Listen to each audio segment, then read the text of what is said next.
This is Your Own Best Company, a podcast and community for creative people who value and enjoy working alone.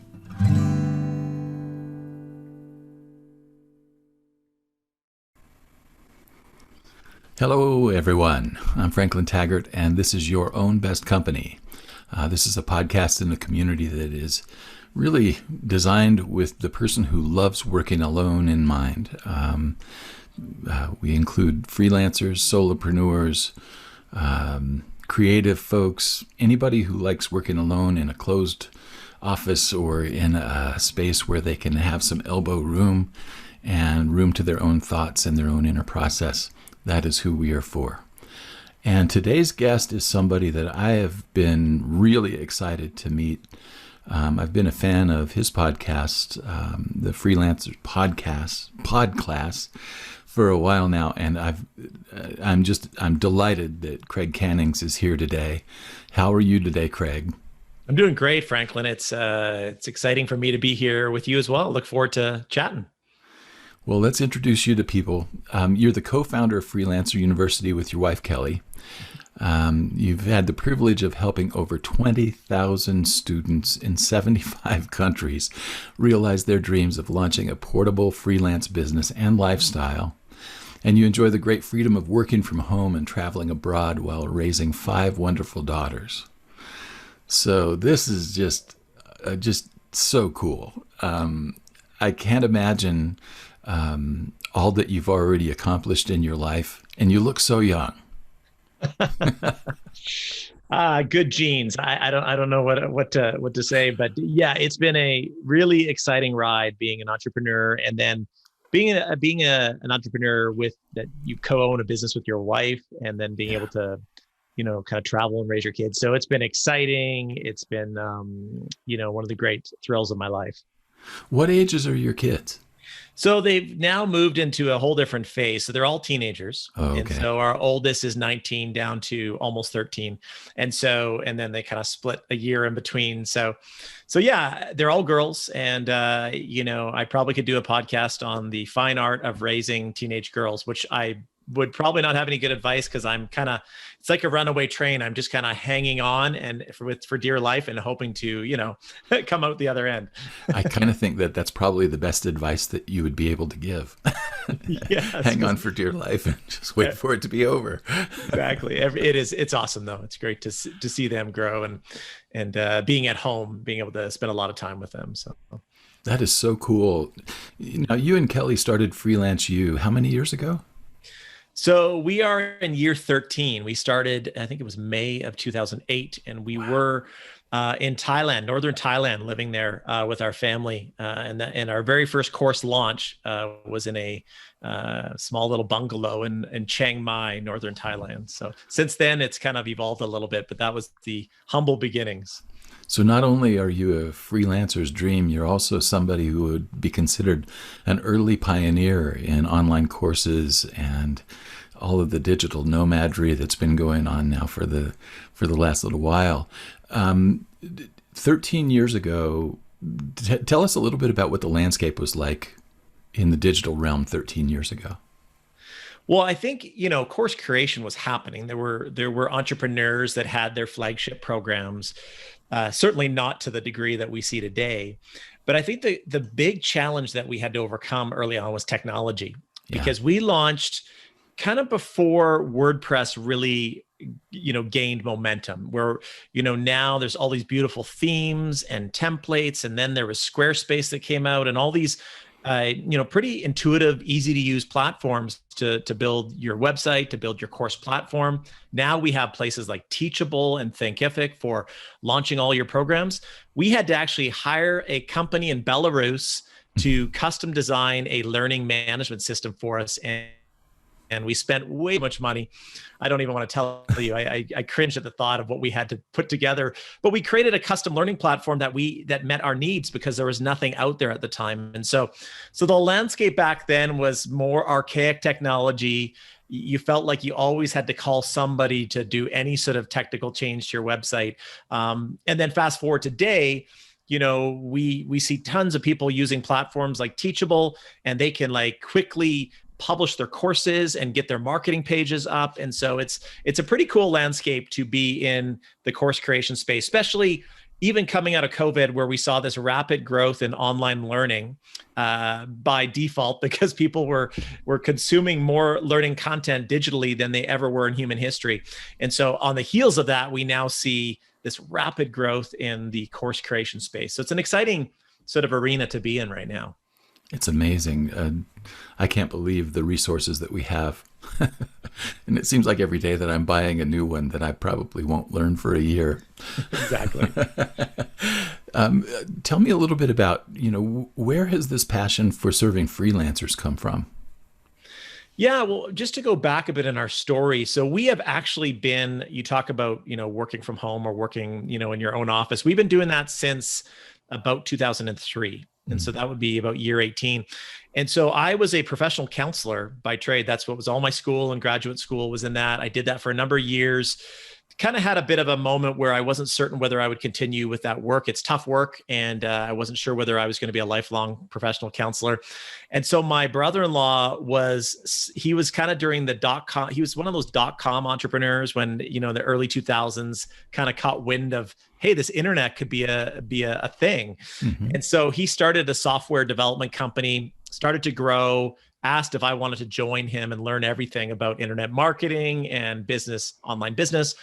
And so my wife and I both worked with him. I think we were a team of about 4 early on, and then we went to a team of 40 in about 18 months.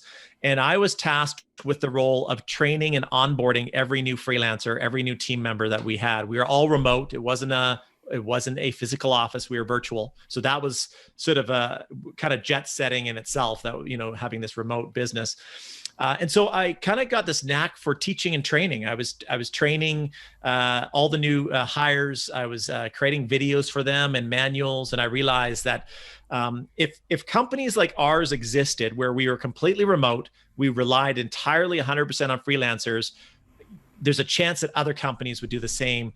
And if that was the case, we wanted to create a learning hub where we could equip all these freelancers to go serve all these companies that eventually would realize, hey, I could work on a beach in Thailand, or I could work wherever I want, hire whoever I want from wherever, and have this virtual remote lifestyle. And so obviously we were right. It kind of took off. And so that's sort of where the early passions began for working with freelancers, because we were we started as freelancers. And so we understood the challenges that any freelancer faces when they start a business. So it's really amazing. And especially since the pandemic has come along, a lot of people are realizing that there are opportunities for them in the freelance realm. What kind of trends have you been noticing with freelance work in the last year and a half? Well, it's, for a business like ours, it's been a bit of a runaway train, to use that example again, because we had a wave of people that lost jobs or had the prospect of losing a job, and they were really uncertain about their future. They didn't know whether we'd be leaving our homes again, so now this thought of like making money from home, freelancing was one of those jobs, in addition to many other types of at-home businesses.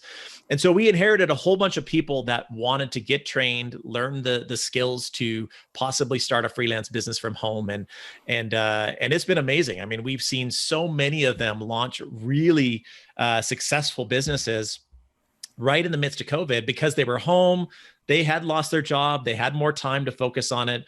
And so we had a lot of really cool success stories coming out of COVID, even in the midst of all the economic downturns and all of the sort of crises that was happening around us. In our group, there was like, hey, I just landed 2 clients today, or wow, I just finished my WordPress website. Now I'm ready to launch. So there was a lot of excitement in the midst of all of the, bleak news that was around us.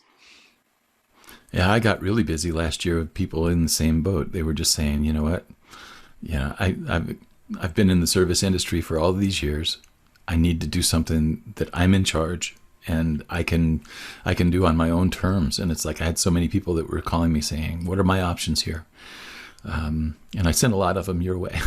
Well, and it provides that flexibility when we do get in those moments, and we're all those tuning in, maybe tuning in from all over the world. But at times we will. I just saw New Zealand, our friends in New Zealand. I heard they had one case. They locked the whole country down. You can't even leave for 4 days. Yeah. And so when those things happen, as maybe a part of our future, when you run a business like we do, or like many freelancers do, it's business as usual.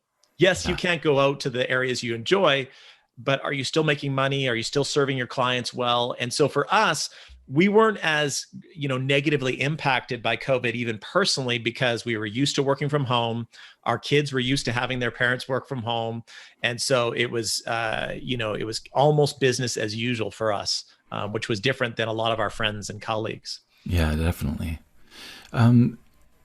You've offered to talk today about the 7 keys to becoming a successful freelancer, and I'd like to start to move in that direction, if you don't mind. Absolutely. You have such a treasure trove of resources for freelancers on the freelanceu.com website, and also the Freelance Pod class is just an amazing collection of interviews and instructions for people who want to launch into this lifestyle. But it's not for everybody. And before we jump into the 7 keys, I'd like you to tell me a little bit about what makes for a person who's really well suited for freelancing. Yeah, great question. There's this whole idea of, and I didn't start as an entrepreneur, in my career. I would say I had an employee mindset for a lot of years, actually, even while I was running my own business and running our business collectively together with Kelly and I. So I think often people say, well, I've not been an entrepreneur. I've not been, I haven't had any sort of experience. So maybe there's no business in me running a business. And we often push back on that right away, saying it's never too late to learn to become an entrepreneur. Yes, there is those that just seem naturally inclined, that, the kid that was selling hockey cards in grade 1, lemonade stands in grade 2, and had a full-fledged whatever business in grade 3. There is those sort of like almost natural born entrepreneurs, but then there's the rest of us that just had to learn and go through the trials and errors of becoming an entrepreneur.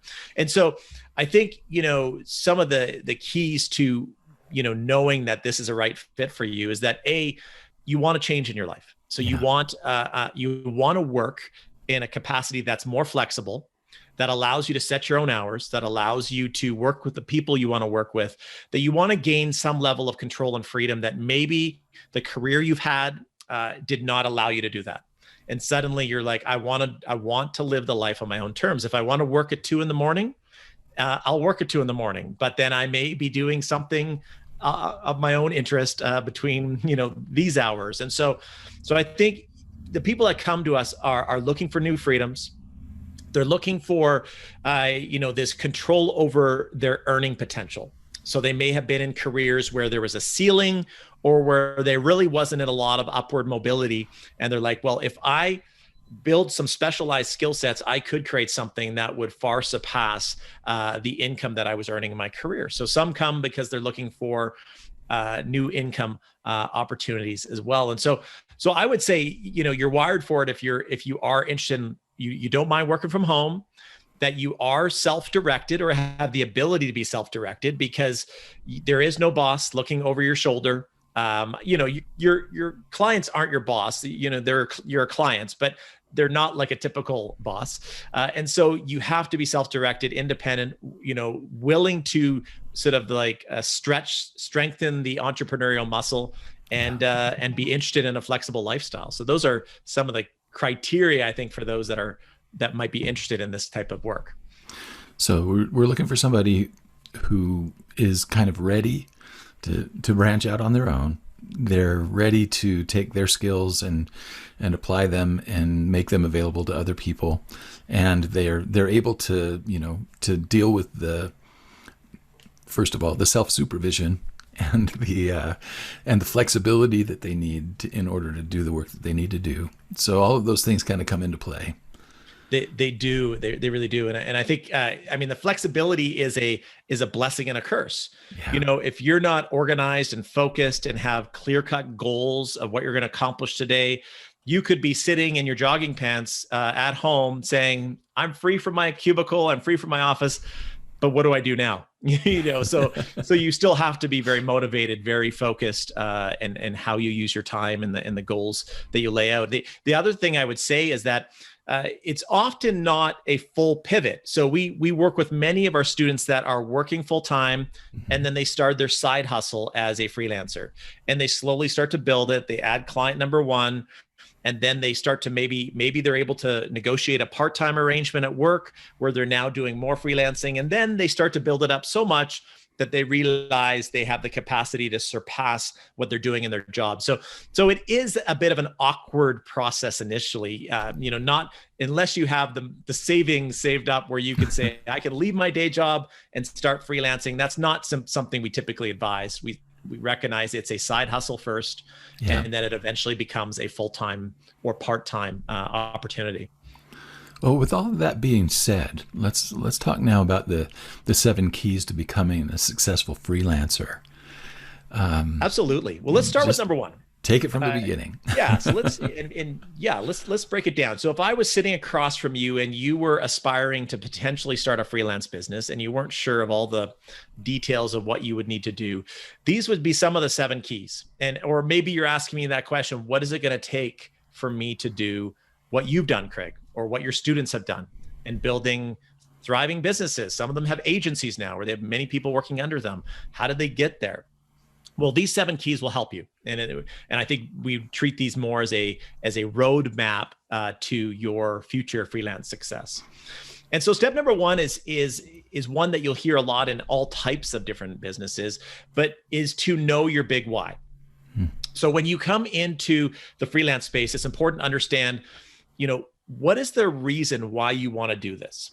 Because if the reason isn't compelling, if the reason isn't something that will get you out of bed in the morning to do this, then the chances of you having long-term success kind of goes by the wayside, especially when you hit roadblocks or you experience moments of entrepreneurial adversity, which is part of the game. And if you don't realize why you're doing what you're doing, you likely will crumble or quit because you'll be like, why did I sign up for this again? This is painful. Because it can be painful being your own boss and being an entrepreneur, because we're the ones that have to deal with our own setbacks and the challenges that we face. And so I encourage people to go through an exercise of figuring out, what is the underlying reason why you want to start a freelance business? Years ago, my wife, and this is going back, probably 2007, she was diagnosed with a critical illness at the time, and we had young children. And my big why was centered around this idea that I recognized I couldn't work outside the home, and I was driven by this idea that we need to be able to take care of our family. Kelly needs to be able to get better, but I need to be able to make the money be able to generate enough revenues in order for us to kind of stay afloat. And so that was sort of my big why early on, was just being able to be at home, make sure Kelly was okay, the kids were okay, and that we'd be able to have the income that would allow us to move forward. And so again, that big why has evolved over time. Now we're at a place, like I said from the outset, we've worked with 20,000, it's probably more like 25,000 students now. And we've seen the impact that what we do has on their lives. We've seen it transform their livelihood. It's given them freedoms. It's given them new purpose, new confidence. And so now our big why is more centered around the impact that we get to have on people's lives every single day. It's what gets us excited about our business. It's what gets us excited to serve our clients. Mm-hmm. And so it's very important for you to figure out what is the motivation by which by why I'm decided to start this freelance business. That would be sort of step 1. Yeah. And the thing that I really appreciate that you pointed out here is that your why is an evolving thing, and our understanding of our why is an evolving thing as well. It's like, I remember so many years early on, and when I first branched out and started my own career aside from being employed, that I just felt so lost. And my why at that time was just more out of I'm driving myself crazy trying to be an employee for somebody, and I really need to be on my own now, but I really don't know what to do. And my why then, it shaped and evolved as I went along. And I really appreciate that you pointed that out as well. Mm-hmm. So that's the first idea, is just being able to know why you want to do this, and let it be your anchor when you go through those difficult times. Mm-hmm. Because, when you go through those, you'll be like, why am I doing this again? And then you start to get back to the root of why you're doing it. And we have many of our students that left corporate jobs, and they really, some of them were in very oppressive corporate environments where they had lost their own identity and they were treated poorly. And so they come into this new world and they're like, my big why is that I, for the first time, can dictate my life. I don't have somebody else doing that. And I'm never going to go back to that. And so when the tough times come, they think back to that of where they could be if they don't just push through this challenge in their business. So knowing your big why is really important. The second one I would say is to select a profitable niche. Mm-hmm. So you want to get into and when I say niche, I mean the area of specialization or services that you will offer as a freelancer, whether that's WordPress development, copywriting, digital marketing, social media management, Facebook ads, all sorts of different specializations. It's important for you to really determine a profitable niche. And often what we do at our university is we take our students through what we call a 4P process. And I'll just break it down real quick. When you're trying to think about what you want to do when you grow up, or what you want to do as a freelancer, the first question is, when you're looking at different types of services, you would say, does this fit well with my personality, with how I'm wired, with my unique traits, with my unique sort of, personality characteristics? Mm-hmm. And so, for example, I've never really been inclined with numbers, or, I'm very people oriented from a personality standpoint. So if, someone said, well, Craig, bookkeeping's in demand right now. You can work from home and get a great base of clients. And and even math is not necessarily a strong suit of mine. That gets into another area. But I know that my personality wouldn't be wired to math related jobs, to analytic type jobs, to statistical type jobs. And so all of those things go by the wayside just by my personality. So when you're looking at all these different opportunities out there in the freelance space, you first want to ask yourself, does this fit my personality? The second P is, does it complement my proficiencies? So proficiencies is the second P, where you're saying, I may have been a project manager with an IT company for 20 years, and now I want to move into the realm of freelancing. What do I do? Well, we're not going to leave those 20 years of project management skills behind. We're going to bring it and transfer it nicely into the business. And you might work in the space of remote project management for companies that are building remote teams. You might become a remote sort of PM expert in that space. You might be doing more online business management because you're good at managing teams and systems and projects. You might become the point person for a busy coach that needs you to kind of take all of that on. And so what are your proficiencies and how do they complement that? And then the third area is passions. Does this fit with what I might be interested in? And I'll pause there because often you don't know what you don't know until you go down the road. So you could say, I think I will hate doing social media management for a company. And then you take the classes and you start doing it. And you're like, actually, I really love this stuff. I love coming up with new graphics for their Instagram feed. And I realized over time that passion was discovered and developed. But still, when you're on the outset, you want to look at what areas might interest you. And then the fourth P is what I call profitable niches. What areas are clients most actively seeking freelancers in? So areas like WordPress expertise, very much in demand. Even being able to manage course platforms like Teachable and Thinkific. Doing podcast production like what we're doing here, having someone that could do all the podcast engineering and back-end work. I could go on and on. So there's a resource we'll provide later on that will give you the most in-demand freelance niches right now. And then you can kind of walk through that sort of 3P process, the proficiencies, personality, and passions. and kind of see how you align with those different areas. So you need to discover your niche and the right niche. I love that you've incorporated personality and passion into that, because a lot of times we hear, that passion is the thing that we need to follow. Well, for a lot of people, passion is on the back end of things and not on the front end of things. And like you said, people might be surprised by what they're passionate about. But so discovering your niche is the second step. We're talking about identifying your personality, your proficiencies, your passion, and the profitability of the niche. I love the 4 Ps. That's a great framework. Yeah, and we often said that there's different. If you're missing one of the P's, it could lead to different things. So, for example, if you are very skilled, let's go back to bookkeeping. You're very skilled at bookkeeping, and there are opportunities for bookkeepers. It seems to be recession-proof in some respect, that industry, but you've lost your passion for it, and so you're busy, you're good at it, and there's opportunity. But if you don't have the passion, that's what we call that leads to burnout. Yeah. So yeah, you end up doing great work that you're good at, but you hate doing it. And then you're like, well, I should just go back to my regular job that I wasn't happy with, that I did for all those years, that I was good at, but I certainly didn't enjoy. So that's why we encourage you to look at it holistically and make sure it fits with your personality, your interests. It's a complement to maybe your skill sets, your emerging skill sets, and that there are jobs out there for you as well. Very good. Wow, that's great. Let's move on to number 3. So number 3, so we've figured out why we're doing this. We're figuring out sort of our area of specialization. Now we've got to carve out our personal brand and, creating a distinctive personal brand. We often hear from students, let's say, that are going into graphic design, and they'll say, I've always been very inclined for design. I'm really good at it. But there's a bazillion freelance graphic designers out there.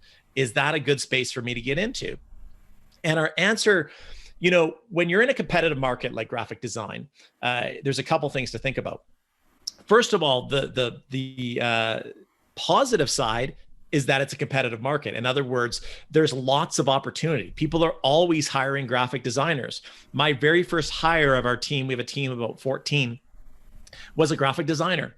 There's so much design that needs to be done related to designing ebooks, designing websites, designing social media graphics, designing logos, the list goes on and on.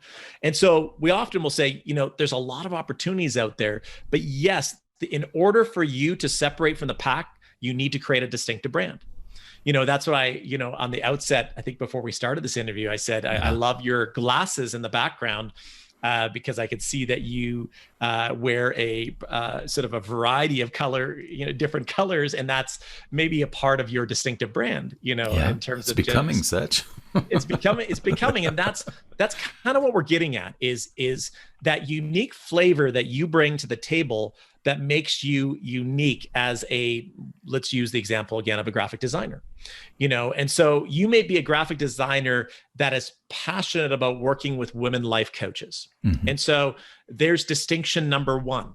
I've kind of drilled down into an area that there still are some graphic designers, but there's not a bazillion anymore. There might just be a couple hundred, and so now we've drilled down. And then from there, a lot of that is bringing your personality in. So we talked about colorful glasses. Others might bring that they are, a world traveler. We have one person on our team that she lived on a sailboat for 7 years. Oh, wow. And came off that, realized I want a flexible lifestyle, became a virtual assistant, and now has been on our team for 5 years. But that's a part of her story. So when you read her bio, it's about this journey to living a remote lifestyle that drove her to want to do this. And so that makes her distinctive. How many people have lived on a boat for 7 years that offer her services? Not many. And so she tends to work with a lot of entrepreneurs that are, they are thrill seekers, or they're really, kind of living on the cutting edge. She has a certain set of personality she almost attracts now because of her distinct brand. And so when you're trying to figure out your personal brand, there's a couple things you want to think about. You want to first say, what are the 3 to 5 characteristics that define who I am, that make me me? And if often we are our own worst critics, and sometimes we don't self-evaluate very well because we are marred by our own sort of limiting self-beliefs at times. And so sometimes you want to ask somebody that knows you really well and say, what do you think are the 3 things that describe me or that make me unique? And so once you start to figure those 3 or 5 traits out, you want to see, how can I inject that into my website copy? How can I inject that into my interactions with clients? And so not only am I the graphic designer that works with life coaches, but I am the fun-loving, world-traveling graphic designer that works with life coaches. And so again, people, as much as I know some of you may not want to share your whole personal life with your clients, and I get that, but if you share personal aspects of yourself that make you unique, you become memorable, and you start to carve out a distinct personal brand. And so we could talk a whole lot about personal branding because it's a big topic, but those are a few ideas to think about. So step 3, personal brand. Wow. One of the things that came out of that I really appreciated is the idea of not trying to please everybody and not trying to be everything for everybody, and really coming into a place where you're directing the work that you do maybe toward things that matter to you, or things that are really a little bit more personally appealing to you, and letting that be a part of your brand. I really appreciate that you brought that out as well. You ready to move on to number 4? Yes, let's do this. So we're kind of getting to the midway mark here. And so the 4th key or step on the roadmap that we talked about is to build a compelling presence online. We talked about, you shared earlier in the interview, or asked me about, what was different in the landscape back in 2008. And one of the things I said was that the technology was a bit archaic and tough to manage and utilize. Well, that's changed now. Like, when I look at virtual assistants, let's say, and if I was to look at their websites back in 2010, from the vantage point of what I see now, it would be like, goodness, it's tough slogging looking at these websites. They're not providing a good positive first impression. They're not shining a good spotlight on the brand, the personal brand. And so we talk to our students about having exceptional websites, like not setting up mediocre websites, not setting up average, but coming up with a terrific template and theme, whether that's through WordPress or through even places like Wix, Wix.com, or Squarespace for, a few bucks a month. You can get beautifully designed templates that really make you look good, even if you're not a web designer. And then obviously, if you like WordPress, the theme selection is vast and amazing. There's so many opportunities. So I often say this, not to offend our students, but I often will say there is no excuse for you to put up a mediocre website, because then people will look at you in a way that is, it won't shine a good spotlight on your amazing talents, your amazing skill sets. It will kind of, make you mediocre just by the presence you put forth. And so we're really a big proponent of people having a great website with a clean design, with really good complementary color schemes, with really well written about sections and service sections, and maybe they have a blog, but a really good site. And that's why we actually have a resident designer that works with a lot of our students. And if they don't want to do it themselves, for pretty low cost, they can come and get a real professional site done in about 2 weeks and gets them up and running. So having a great website, but also a great social media presence. Social media, 10 years ago used to be a nice add-on to your business. Now it's integral to your digital marketing efforts. And so being on the platforms where your audience is hanging out. So if you're working more with B2B clients, then having an incredible LinkedIn profile that's really updated, well put together, that targets your audience. If you're working with, all types of coaches and speakers and authors, well, they're going to be on Instagram and Twitter. And of course, Facebook. And so having a really good presence with great design and really value-added content. And so one of the great ways, often people will ask me, well, how do I build credibility in my business when I'm just getting started? Well, present yourself as a credible professional, even if you're only a week into your business. have a great website, start with a great presence, and it will go a long ways to establishing credibility, even when you feel like you have none as well. Yeah. I've been faced with that in the last year myself. My blogger websites have all gotten a lot of great mileage, but they're really looking kind of shabby at this point. So I've been on the quest over the last year to upgrade my website and to make it much more customer centric and much more interactive, and to make it much more video centered. And that has taken a lot of time. It's taken a great deal of time. And just even the research that to go between Wix, WordPress, and Squarespace to determine which one was the one that I wanted to use, that took a lot of time.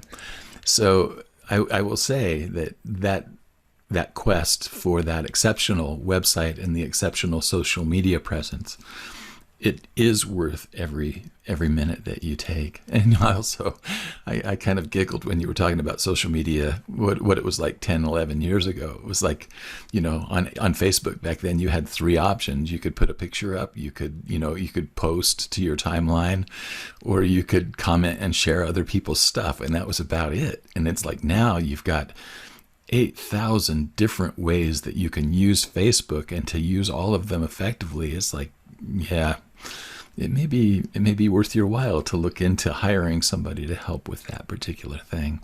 So exceptional website and exceptional social media presence are number 4. Tell us a little bit about what number 5 entails. Yeah. So 5 is fine-tuning your business systems, or I should say, creating a effective business structure. Okay. And so when you think of, running a business, there is some organizational structure that needs to be in place in order for you to thrive. And so I often refer to them as your front end systems and your back end systems. And so your front end systems are the front facing aspects of your business. So that is we've already talked about that, but that's keeping your website up to date, making sure your content is current, and obviously it's a good looking website. So that's sort of, from a structure standpoint, that is sort of ongoing activities. It's just keeping your website up to date. Also front facing is, and we'll talk about this a little bit later in one of the latter steps, is your marketing systems. The marketing systems being the process by which I get clients. These are the steps the activities I do every day and every week in order to build my client base. So those are sort of front facing, social media is front facing. So looking at all of your external systems to make sure that they're working well, and using social media as an example, the reason many of our students have found success as social media managers is because businesses don't have the time to research, curate, and publish content on a regular basis. And so that's another system to check. Do I have a content calendar in place? Am I organizing my content in a way that's allowing me to publish consistently, or am I all over the place and I just find that I'm not having any time to do social media anymore? And so that's the front-facing systems. And then the back-end systems are even more important. These are the systems people don't see, but they will see the effects of it if they're not in place. And so that's like having an onboarding system. So a system by which I onboard a new client into my world, the steps that I take, a billing system, it could be a software like FreshBooks, or maybe I'm using a client tool like Honeybook or Dopsado, but tools that I put in place in order to manage my onboarding and my billing. And so those are examples of back-end systems. Another one is my technology. So how am I managing all the tools that I use and all the tech, from my personal computer to my accounting software to all the other apps and tools that I use to power my business? Are they up to date? What project management software am I using, whether it's Trello or Asana or ClickUp? And so managing your technology. And then the last area, there's probably a few others I could talk about, but the last one is managing your productivity system. So what am I doing every week to squeeze the most amount out of me and have the most output and the best results? And so, how am I using my time? How am I managing my energy? How am I managing my schedule? in a way that allows me to be productive and effective and not feel like I'm working 18 hours a day in my freelance business, but I put systems in place that allow me to be the best and most productive that I can be. So that's the next step is fine tuning your systems. And I want to say to everyone listening to this is a work in progress. We have over 13 years have been fine tuning our systems. They are better than they ever have been in our business, but they're still needing work and there's still holes to fill. And so you just want to be committed to optimizing your business systems, and that'll make you a great freelancer over the long term. Craig, for someone who's just starting out right now, I mean, what do you have available at FreelanceU that would help people to, kind of get pointed in a direction for these kinds of resources and tools? Yeah, so we have an area called it's a track called Freelance Foundations. And within it is a suite of about 8 courses and a series of templates and resources. And it's all designed, it takes you through a 10-step process to start your freelance business. It takes you through the freelancer's toolbox. So you get to select the tools that you're going to need to begin your business. And we work through a lot of free tools so that they don't have to spend a lot of money initially to get started. And so we go through there's a course on mindset there, on how you get to that entrepreneurial mindset early on so that you have the right focus. So we have a foundations track for every new person that we encourage them to complete the modules, complete the courses before they delve into the other areas of the university, which is more specialized training. Could be training in Facebook ads. It could be training in copywriting or virtual assistant, virtual administration, depending on what niche they decide to choose. But they need to kind of build the framework of the house before they start to, sort of move to the next, the next sort of level. So number 5 is building really good systems and structures that are, help you to have an efficient business and a business where all the bases are covered. Where does that take us for number 6? All right. Number 6 is a tough one for a lot of new freelancers, and it's even a tough one for experienced ones. And that's getting really good at pricing and packaging your services. And so at the end of the day, you could take some of our classes at our university and say, I am meant to be an online business manager or a project manager or a proofreader. But then you have to go through the process of building your services, figuring out what you're going to charge, how are you going to package what you know. And that tends to be a major stumbling block, which is why we have a whole course on pricing your services at our university.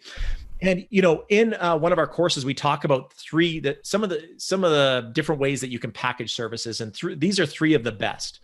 And so if you're thinking, and it will vary depending on the type of services you're offering. Some might neatly fall into some of these 3 areas, and others you've got to think outside the box a little bit. Yeah. But if we're looking at graphic design again, there's 3 different packages, types of packages. There's an hourly package, there's a project package, and there's a retainer package. And so hourly is more geared to businesses like if you're a virtual assistant and somebody wants help to manage their calendar, book their appointments, do desktop publishing for them, take care of some social media tasks. So some administrative tasks to get them organized in their business. Those tend to do well initially by the entrepreneur buying a block of hours. So it's an hourly package where if you buy 5 hours, it's at $35 an hour. If you buy 10 hours, it's at $33 an hour. If you buy 20, so there's that discounted rate as you go up to bigger packages. So hourly packages tend to work well with that kind of industry or that kind of niche. And then the second one is project packages, where you build it based on a project. And this works well in web design. So you've got your bronze, your silver and your gold package. The bronze includes, the ability to choose from 5 different WordPress templates. It's going to be based on a 5-page website, including, 3 revisions or something like that. And then you move to the next and the next. And so web design, graphic design, a lot of those, even writing an ebook, ghostwriting an ebook for somebody works well as setting up a package price, that this is what it's going to cost. And packaging in a project basis takes time because you need to get experience with how long it's going to take you, the scope of the project before you get good at nailing the pricing for a project type package. And then the third one, which is one of my favorite, is the retainer package, where you are getting paid on a monthly basis to perform a service.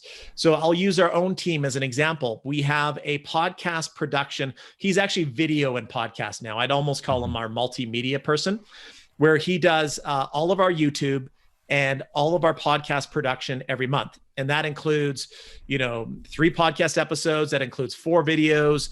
And so we put together a retainer package. He gets paid on a monthly basis for that service. We have another person that's a social media manager. They will post 5 days a week across 3 platforms. And there's some additional research tasks that they do. And that is also a package rate. So again, when you start to figure this out, it takes time. And again, it's not an exact science, but over time, you start to create really intuitive packages that allow you to, present yourself well to your clients. And so that's the packaging side. The only thing I would say about pricing is that pricing, I almost see kind of like the apprenticeship trades, like the trades where when you're starting off, you won't, and there's that, I think the language is like a apprentice and then up to a journeyman, at least in Canada, that's the terms we use, where you're like a ticketed professional plumber. But you don't start there, and you certainly don't get paid at that rate when you're in year 1 of learning how to be a plumber. Right. And so we see that progression with a social media manager. You might charge a $500 monthly fee to manage 3 social networks, posting 5 days a week.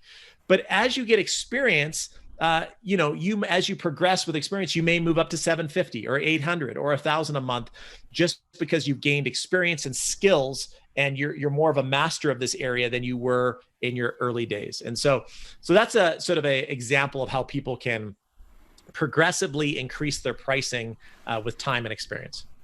I think also one of the things that comes into play for a lot of freelancers is that you want to make sure that you're including room for iteration work in your pricing, because a lot of times, like if you're offering something like editing or graphic design or something like that, a person could come back to you 100 times and want 100 changes. And if you haven't included that in your package, that's not going to feel very good.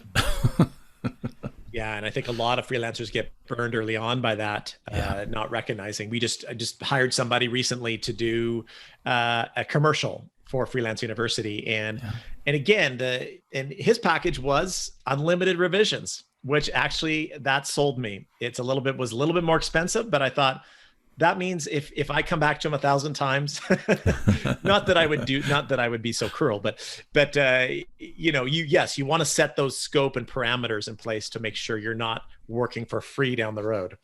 Very good. Well. So number 6 is pricing and packaging. Let's talk a little bit now about number 7. Number 7 is finding what I call your dream client. And when you're starting off, you may not know who that dream client is, but they're out there and you'll eventually figure out who they are. But for those that have been doing it for a while, the goal is to find the dream client. And it could be a dream client could be a particular industry. So we have some virtual assistants in our area. They work with real estate agents and brokers. That's their market. And they do all sorts of specific tasks related to that industry. There's others that work with speakers and trainers or work with course creators like us.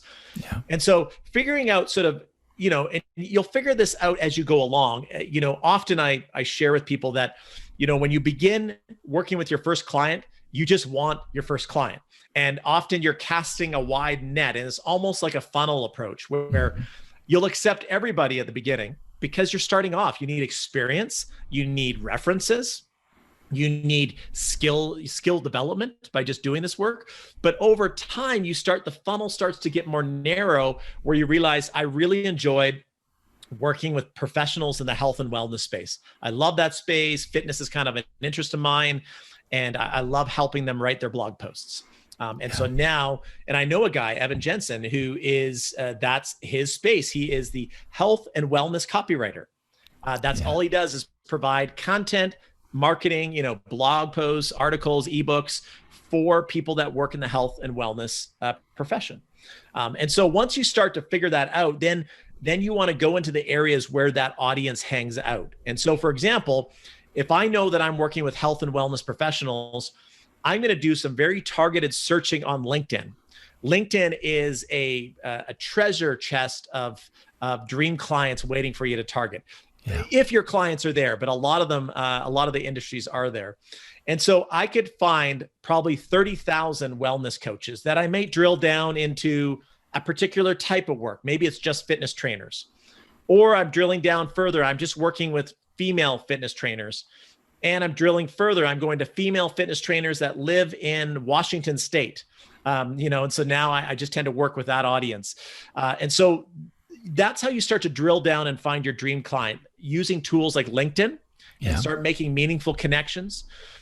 You also, once you know who you're targeting, you can go out to your referral network and say, hey, I'm working with health and wellness professionals. If you know chiropractors or dietitians or that sort of people that are looking for a new WordPress website or a website manager, I'm the person. So you start, putting a very clear message of who you are to your network in order to potentially get referrals as well. And so that's another way that you can, so through places like LinkedIn and other social media channels, you can seek out that target audience, start to follow their content, start to connect with them, start to make a meaningful contact with the hope of booking a discovery call where you can get them on and for 30 minutes, talk about their business and how you could serve them and help them. And then we are also big proponents of you being a publisher. So having your own blog post, having your own YouTube channel, publishing on social media, by getting your message out there and your content out there, you start to position yourself as an expert in your space, and you start to attract maybe the type of people that you want to work with. And so being a publisher, using social media like Facebook groups and LinkedIn, and then seeking referrals through your network, you'll be amazed at who your network knows and who might turn into a client for you down the road. I'm really curious, Craig, on your thoughts on all these new, well, not so new even, freelance marketplaces like Upwork and Fiverr, and now even LinkedIn and I think Facebook are starting to introduce those same kinds of services where people can actually list their specialties and seek clients out. What are your thoughts about those services? Yeah, when we talk about it from a marketing standpoint, we have a course called the Client Attraction System. And one of the pillars of that attraction system is marketplaces like Upwork, like Fiverr. And there's a lot of other niche specialty ones that are coming up as well. And we just always encourage our students to look at that as one marketing strategy, not the marketing strategy. Yeah. Because we'll have people that have come into our world and said, Craig, I've been on Upwork for a year. I keep getting underbid by all of these, by contract freelancers all over the world, and I have yet to land my first client. And my follow-up question would be, well, what else have you done? Yeah. And they'll be like, I haven't done anything else. I've just had a Upwork profile. And so can people be successful on Upwork? Yes, because I know people that actually make a good living on Upwork. Yeah. I know even people that make a good living on Fiverr. But most people don't treat it as their sole place to find clients. It might be a revenue stream, or it's one stream that they can get clients. And so I'm never a big proponent of you putting all your eggs in the marketplace basket, because you could get disappointed. Yeah. It's much easier for you to build a list of your dream client. Like I said, I want to work with chiropractors. I'm going to put 100 chiropractors on the list. I'm going to start following their content, and I'm going to reach out to all 100 of them in the purpose of booking a discovery call. And when I do land that client, I'm getting paid 100%. I'm not getting fees to the Upwork.